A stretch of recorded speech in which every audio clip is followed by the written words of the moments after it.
Ngayon, ating pag-aralan ang ukol sa radius at diameter ng bilog.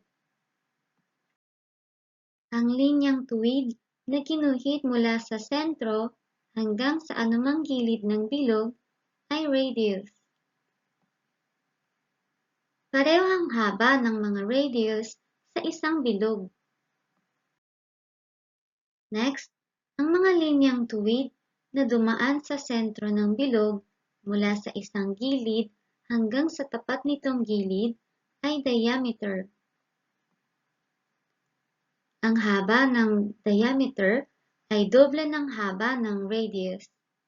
Ang diameter ay tuwid na linya na dadaan sa sentro ng bilog. Tayo'y magsanay. Pindutin pansamantala ang pause icon. Ating unawain ang katanungan sa pagsasanay. Pindutin ang play icon kapag natapos sagutin ang katanungan at markahan natin ang bilog. Ngayon, magtugma tayo ng sagot. Number 1. Ang radius ng bilog ay 3 cm. Ang diameter ay doble ng haba ng radius, kaya ito ay 3 times 2 equals 6. Ang sagot ay 6 cm. Number 2. Ang diameter ng bilog ay 10 cm. Ang diameter ay doble ng haba ng radius. Sa makatwid, ang radius ay kalahati ng haba ng diameter, kaya ito ay 10 divided by 2 equal 5, at ang sagot ay 5 cm.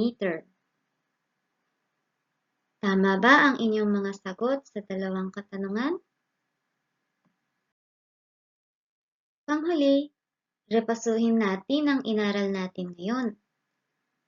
Ang linyang tuwid na ginuhit mula sa sentro hanggang sa anumang gilid ng bilog ay radius. Pareho ang haba ng mga radius sa isang bilog. Susunod, ang mga linyang tuwid na dumaan sa sentro ng bilog mula sa isang gilid hanggang sa tapat nitong gilid ay diameter. Ang haba ng diameter ay doble ng haba ng radius. Ang diameter ay tuwid na linya na dadaan sa sentro ng bilog.